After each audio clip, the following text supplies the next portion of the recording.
One of them wanted to be the security guy. He claimed he was a security guy.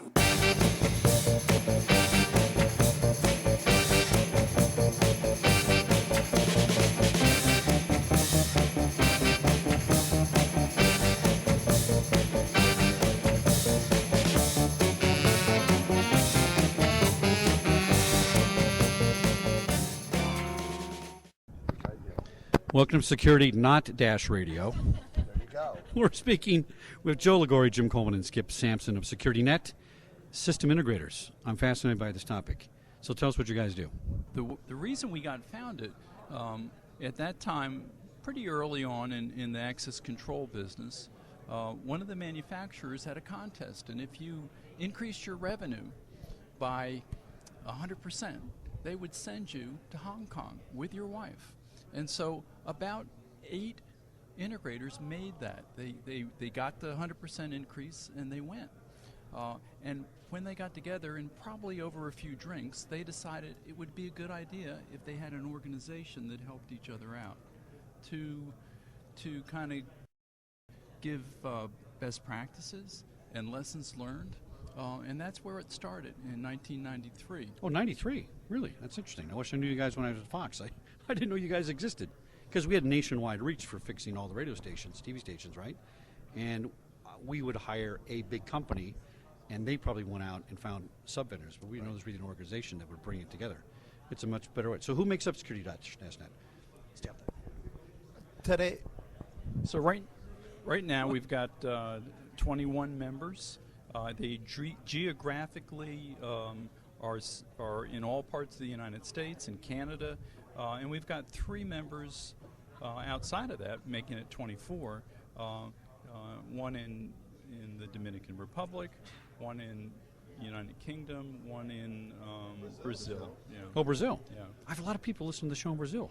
They're very interested in this kind of stuff. Very interesting. So we know we would have had them come here. how do we select members for your group? There's a membership committee. There's a membership committee, and we basically look geographically to find areas where we have poor coverage, and then the membership committee goes through a process where we actually identify particular members, and then we visit them. We look at their financials. We have them come into our organization, and we interview them with respect to why they want to be a member. We want to make sure that we get the right mix in terms of chemistry, personality, as well as the corporation in terms of their coverage and the products that they carry. Is there a standard they have to meet as far as types of insulation or equipment they use? Or Obviously, we're looking for best of breed in terms of excellence, but the standards are somewhat flexible in terms of size of company and number of people. We're really looking for individuals that are engaged. Now, how is it structured? It's a organization. Is it a LLC, a corporation, or I mean, how's it work? It is a corporation, but really, Chuck, we look at it as a federation of 21 members that come together and, as we talked about, share best practices. Do you cover most 50 states with that group? We cover probably 30 states out of the 50 with Well, that's the good. group. As an integrator, you're really most effective within 3 to 4 hours of an office for our clients. Well, that's not too bad. Yeah. In LA traffic, that could be a couple days, actually. True. All right, so describe your business interactions as a member of Security Net. So companies work together. So I'm Fox. I'm picking up the phone. I'm going to call you first, Security Net, and I'm going to say, Skip, I got this project. I got 30 owner-operated TV stations. I want the best cameras you can put in there. I don't trust the big box company to do it. What are you going to do for me? How's it going to work? Well, I'm going to say, Chuck, we have an organization called Security Net, and it's typically not a company calling Security Net. It's calling one of our members. Oh, okay. And Why is that, though? I would think it would be the other way. It's typically done wherever that company that you just mentioned is located. If there's a Security Net member there, they're the host member of that relationship. Right. And so Fox has locations all across the country. So that Security Net member says, I might be a California, Nevada type company, but I have a federation of companies across the United States that can fulfill all your locations and do it all the same way, with the same practices and the same equipment. And does somebody oversee that as a project manager, so to speak? Yes, so there's multiple levels of project management there. The host company there at Fox headquarters, they own the relationship with the customer. Okay. So there's an overall project manager there with that company, with that security net partner, with that company. And then each partner company out there where all the locations are, they will have project managers on those projects reporting back to the host security net member. How far would you go down in that sub chain? So let's say I get a big job, I'm one of your members, but it's just too big for my office. Are you going to allow me to hire some subs to that, but clear them, check them out, so to speak, make sure the standards are the same? Absolutely, we do that quite often. There's typically a laborious wire pull involved and maybe some electrical and conduit wire pulling. work. There's never enough conduit, right? Right. Always put in future conduit. That's the rule. I used to budget 3 extra conduits to say we don't need it, and in a month it's full. Yeah, exactly. You become a hero if you run extra of anything. But the point is that we do subcontract out some of that laborious type work that doesn't require expertise on anyone's technical expertise. Yeah, on Volt anyone's used to be a part. big cable puller in the business, and they could pull cables like 6 stories. I don't know how they do it. Yeah. Fascinating. Right. All right, so if we have this more member organization, and we're kind of editing them and clearing them, what are some of the challenges involved in managing that group of people? Because they're all independent companies. You guys are, in theory, in competition? No. Working together? Not really? No, we're not in competition Okay. because we have defined territories. Oh, that's interesting. Okay, so it's different than I'm thinking. All right, So good. we have defined territories, and only in the area of Boston, Massachusetts, do we have 2 members. So in a specific geographic area, we only have 1 member.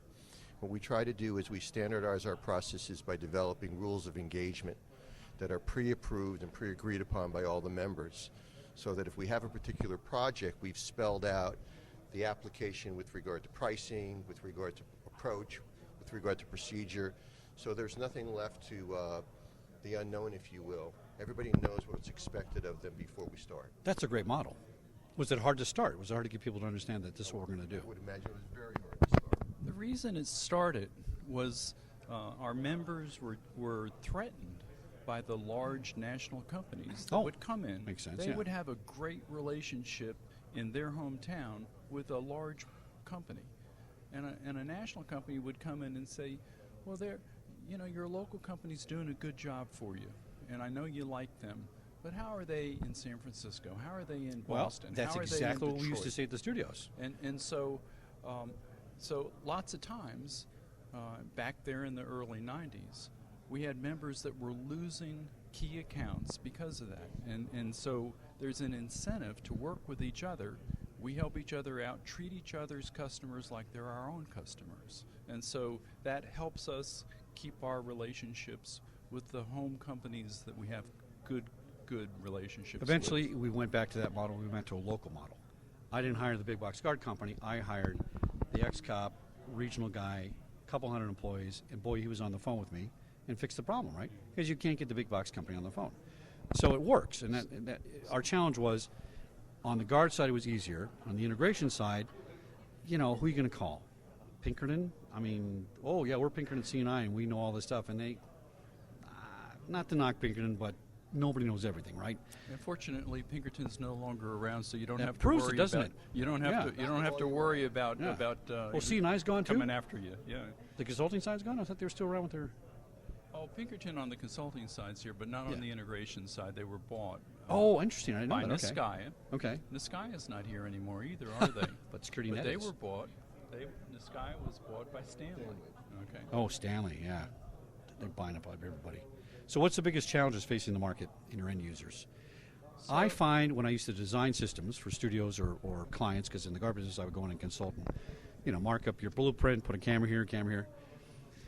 I was speaking a foreign language, so I can't talk about, an IP address and, this is a camera's really the computer on the network. They don't get that part, right? So if I talk about in simple terms that this camera's going to work over here, people's eyes roll up in their head.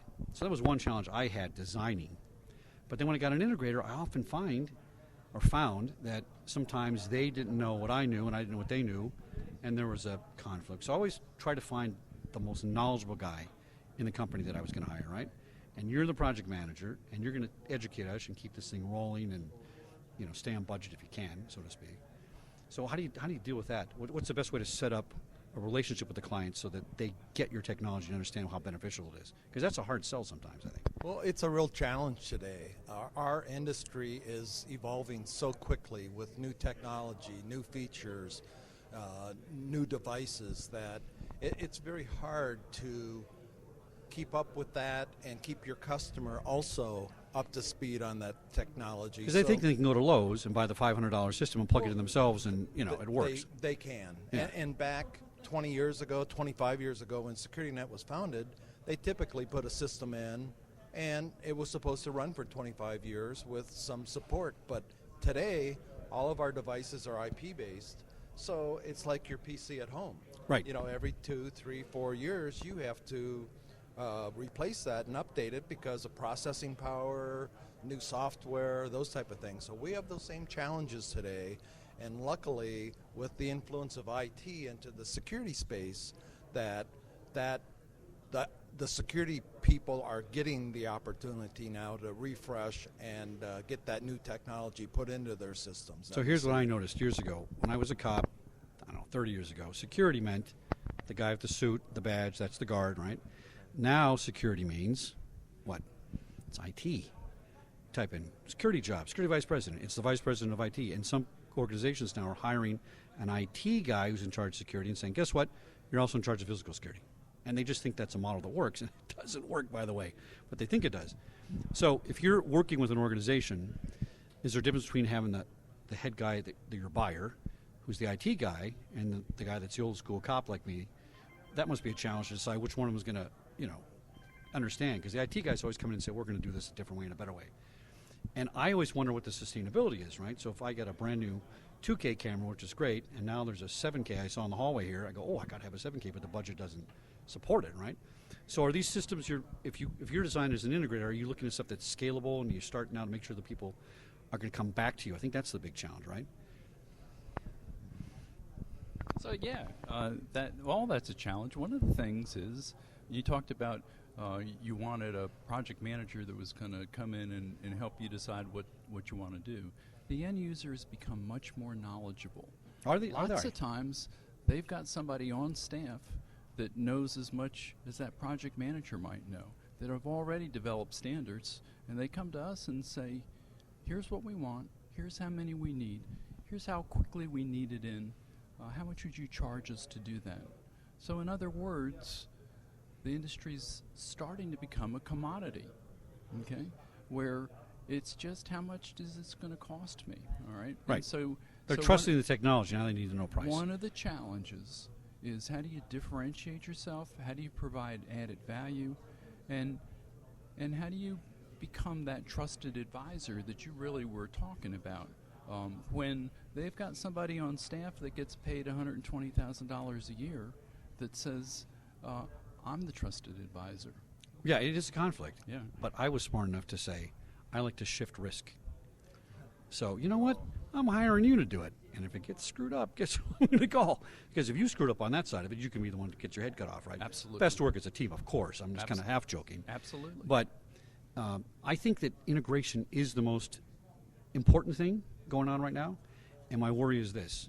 There was that thing on the news, I don't know, last year, a Russian website would take a camera IP address that the password was password, or the password was 999, and he would just search the internet and say, oh, there's mom's baby monitor, and there's the grocery store, and he put it on the web, and you could watch people in their bedrooms and whatever like that, right? And I thought, where are the integration people? Where are the advisors? Where are people that are plugging a camera into this guy's house and not changing the address or the password? And I think that's a great challenge. My second challenge is this, my question is this. What are we going to do about bandwidth? I think we're going to run out of bandwidth before we get to 7K cameras everywhere. Because you can put 7K cameras in, all of a sudden I don't have a data center. All of a sudden if I do local storage, I got to worry about the guy locally managing that. And I think that's something people aren't maybe thinking of. Am I wrong? Data storage? But let me go back to your first question in regards to the security of the devices we're installing today. You make a valid point. There are a lot of cameras being installed with just the default password still in them. There's different levels of integrators out there, Chuck, and our organization SecurityNet, made up of the 21 partners that we have, we operate at a higher level. I suspected that. Yes. Yeah. But that's not to say that there aren't many people out there today installing devices and leaving the password as the default password. And you never see them again, right? They Right. Anybody, Exactly right. my kid could install a camera, right? But it's about knowing what's going on behind the camera and stuff Right. like that. And then there's so many other things too, other than the camera, the recording device. You know, it comes defaulted to something, but all that needs to be programmed and changed by the integrator when they do the installation to the physical requirements of the situation you're installing that in. So We've done a lot of stuff for movie stars, right? Yep. And nobody really thought about the IP cameras because they were reinvented, so you had analog and whatever. But now the recommendation is don't stick a camera inside your house. Don't take a chance that a super hacker is going to find your password and hack it and get through. What do you guys recommend for inside houses? Do you have any thoughts on that? High wealth people you're talking about? Well, Or- ironically, or- the or high wealth celebrities? people, yeah, the high wealth Yeah. celebrity people tend to not have them in the house for that reason, privacy issue. Yeah. Right? Even if you secure it, there's always the off kind of chance. Yeah. But if you do it right, it's safe. So Right. where do you see them advertising cameras in the house? That's ADT advertises that. yeah, and all Sounds sexy. Sounds good. I can push the button on my phone and you see can it. tell not so much for security but for convenience. They call it the lifestyle segment. Peace okay? of mind. I can look at my cat You know, when I'm at work. You know when your kids came home from school because you're working and you're not there when they come home, and so it's those kind of circumstances, and those are the applications that that might be an issue, but it's secondary. It's more important to the mom to see if the kid came home. Makes you on feel good. time. Yeah.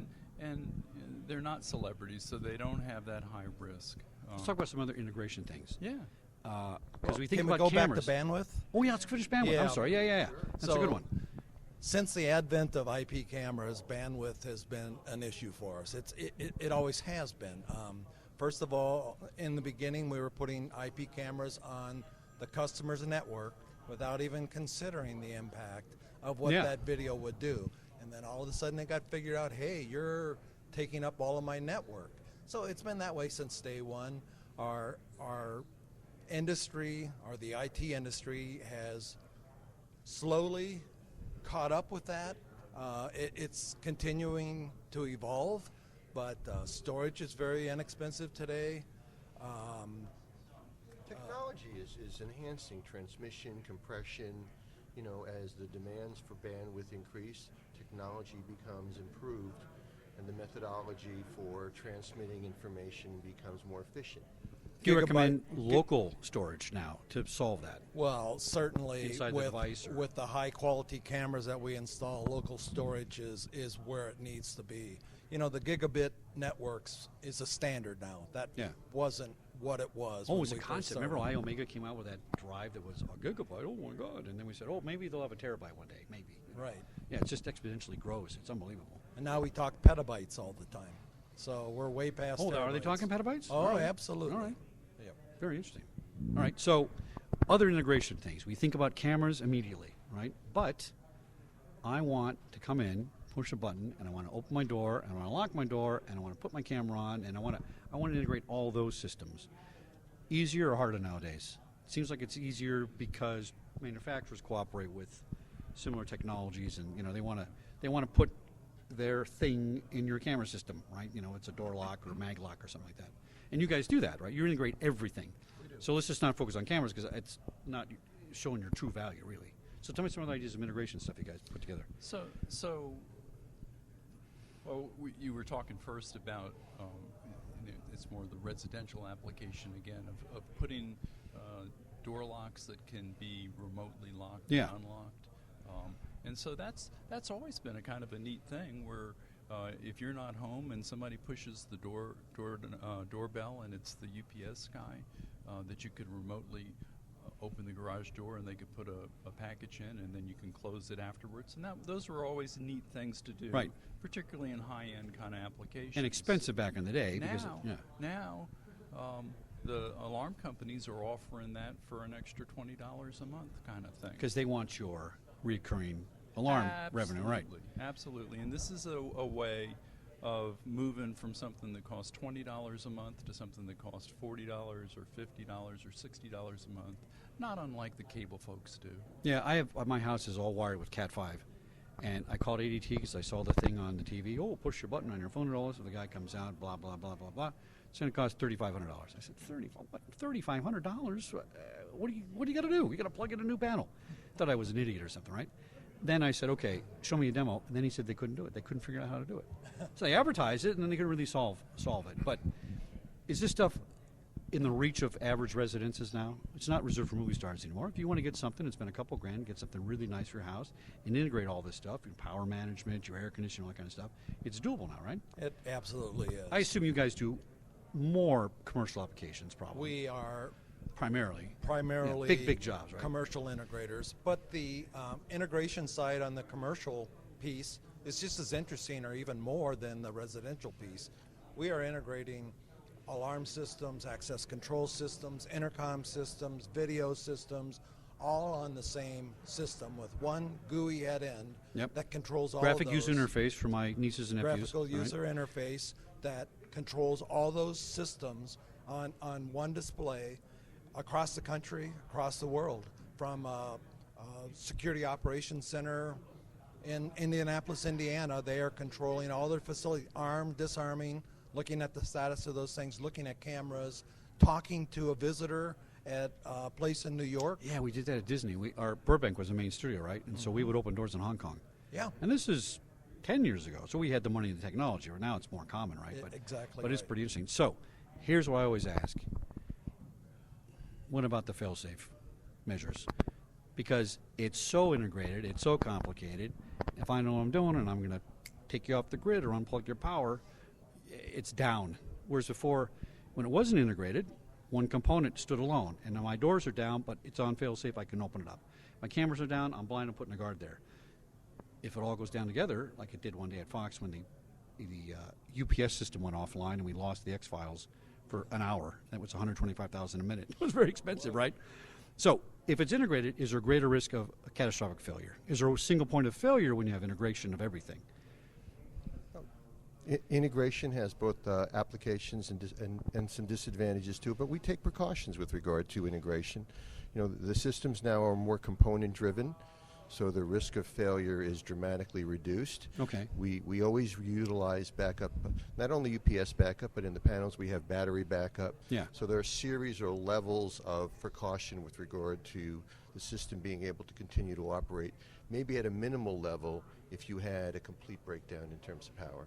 Yeah. So when you say component driven, if I have my door system up and running and that goes clink, it's not affecting or crossing over into my other thing. Unless it's, again, catastrophic failure, then we're all going to be on Gilligan's Island. We don't have to worry about it. That's what we can do about it, right?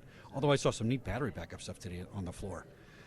Big box they can fly in and drop in a field, runs on methanol or something, a fuel cell, and it'll run for a year, just all by itself. Look what the Tesla guys are trying to do. Yeah, this is cars. part of the Tesla guy. This is one of his things, one of his other sub-companies. Very, very interesting stuff.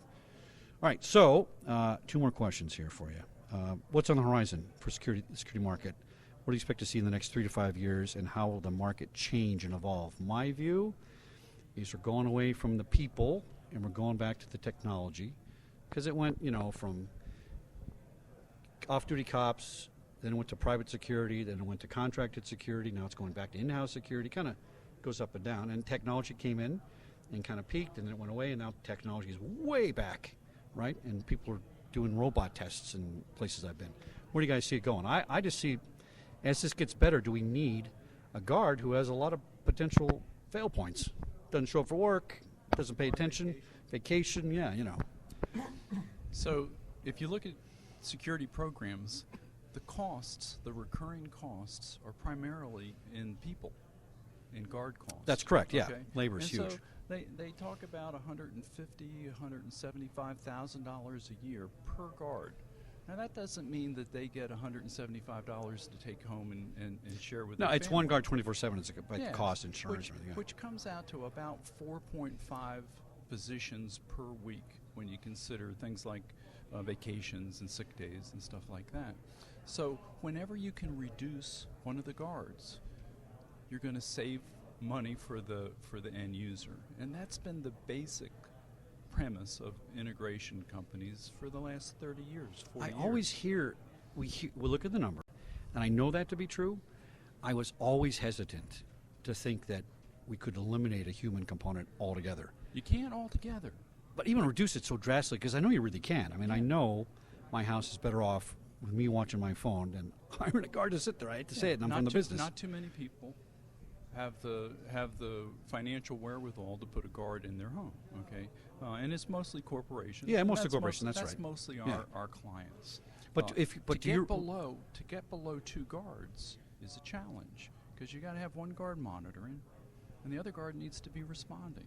Yeah. Okay, and so that's kind of been the basement, if you will. You can't get below 2.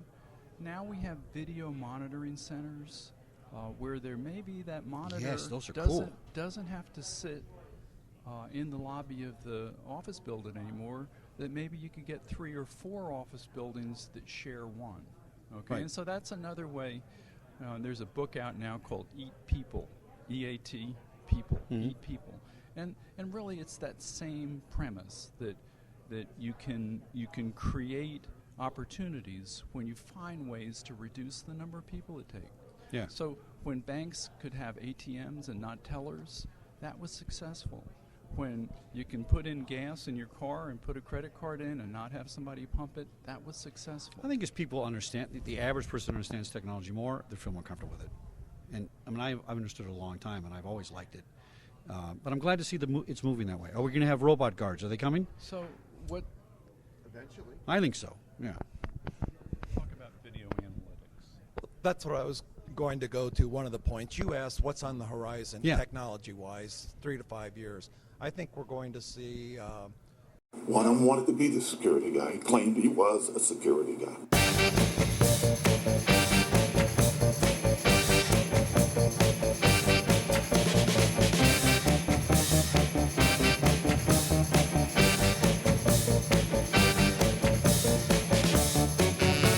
Who's going to go first? We can't have dead air on the radio, so somebody has to answer. Who's going to go first? So let's start. When and why was SecurityNet founded?